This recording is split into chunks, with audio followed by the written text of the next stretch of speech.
And next, we'll be taking a kind of a tongue-in-cheek kind of a question that has come to us. The question reads, please do not consider this as a rude question. I'm genuinely interested in the answer.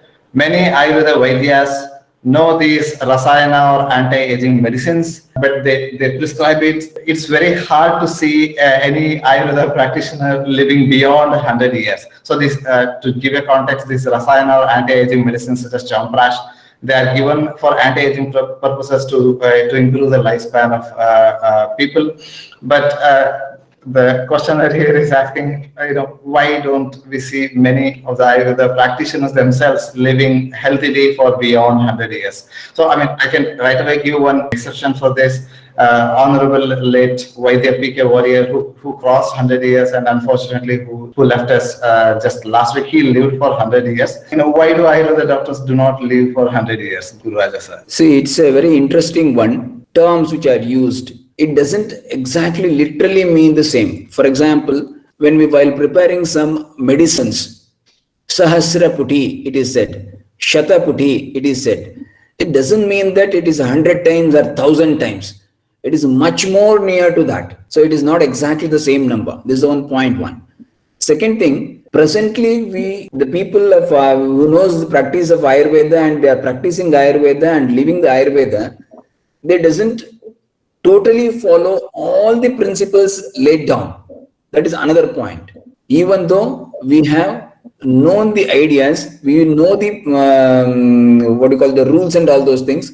And if you might have observed that in Ashtanga Hridaya, first chapter itself very clearly says, one who wants to have a longevity of life should always follow the principles laid down in Ayurveda without any hesitation and without any disrespect or deviation from it. But presently, we are living in such a society and such a era. There will be many factors which is influencing our day-to-day activities and day-to-day life. Moreover, we all have inbuilt a bija, that is for the utpatti of ourselves. Everybody will have a prescribed or a predetermined destiny. Not everybody will reach to that. For example, we know that there are plenty of diseases. All diseases will have due to some sort of causative factors. But when we talk about certain disease, even the modern medicine, they say, this is sporadic. We don't know what is the cause. So like this, and sometimes it may be hereditary and it may be multifactorial. So here also, living 100 years by any person is multifactorial. There are multiple issues which influences a person's lifespan. Like, while at the time of his birth, he may be having many other bhavas. You might have observed Pitraja bhava, Matraja bhava, Sattvaja bhava, Sattvaja bhava, all these things. They all influence a person to live for certain time of period without any diseases. So it doesn't mean that by simply following Rasayana therapy or something like that, it is not so. So living 100 years, a disease-free 100 years, or a quality life is due to the multifactorial effect, and which includes many factors, even including the psychological stress or emotional backup, social attachment, so many things.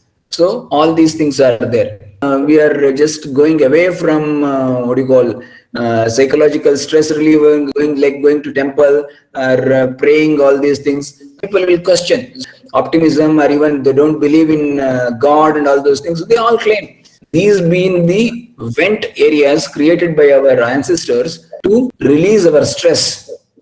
So that we were just missing it. So all these things will cause a lot of early damage of the body tissues. So we need to entertain, or we need to understand that there are certain issues and it is multifactorial. It is not simply just by consuming Rasayana one can live 100 years. It is not as such so simple. So it is Vyakti Bala and even the Yoga Bala and the Bala which we proclaim at the time of our birth. So it is due to the various factors. Yeah. So one point that you talked about, Shata, is very important there. Some flower may be explained as like Shatapatri or Shatadala, or even in the context of Shatadauta Grita also. Shatadauta Grita is considered as 100 times washed ghee. So there the commentator clearly explains that it's not exactly like 100. To explain it as like many times the word Shata is used or the word Sahasra is used. But it is our common desire that we live for 100 years, but living 100 years is not kind of the benchmark or the ultimate goal. And also it's very hard for an Ayurveda practitioner to follow all the rules of dinacharya exactly prescribed. For example, I have seen many Ayurveda practitioners who will be running to the clinic right in like 6 a.m. or 7 a.m. early in the morning to conduct Vamana or Nasya procedure on his patients, where ideally he should be sitting at his home doing Nasya on himself or doing self massage with Ayurvedic herbal oils. So what is ideal to be prescribed is very difficult for an Ayurveda practitioner to follow on himself.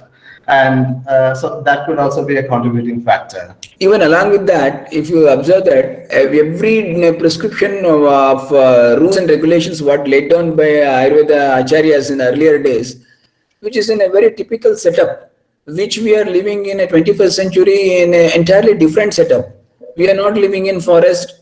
We are not living or eating what they used to eat. And if you observe very clearly, particularly in the context of Chavana Prasha, Acharya Chavana prematurely has become old due to Gramya Vasa, it is said. A very typical thing. We are not following the Brahmacharya. We are involving in Gramya Vasa and we are not eating such a quality food what our ancestors used to eat. So, and with just simply by using some that our lifespan will increase to 100.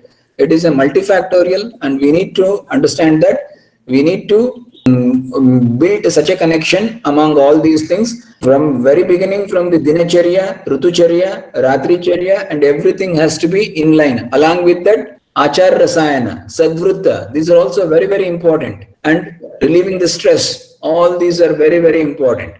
So multifactorial things are there. That's why many times, many things unable to control by the work stress or even maybe demand. So like that. So you not always have a Ayurveda doctor should live to 100 years. It is expected, but not always anticipated, and it cannot be claimed as such. Yeah, a comment has come from Mr. Taruna Yadav. He says Ayurveda has to be blended with modern times, and instead of living for 100 years, it should be more about healthy living, disease-free life with Ayurveda principles blended with modern lifestyle.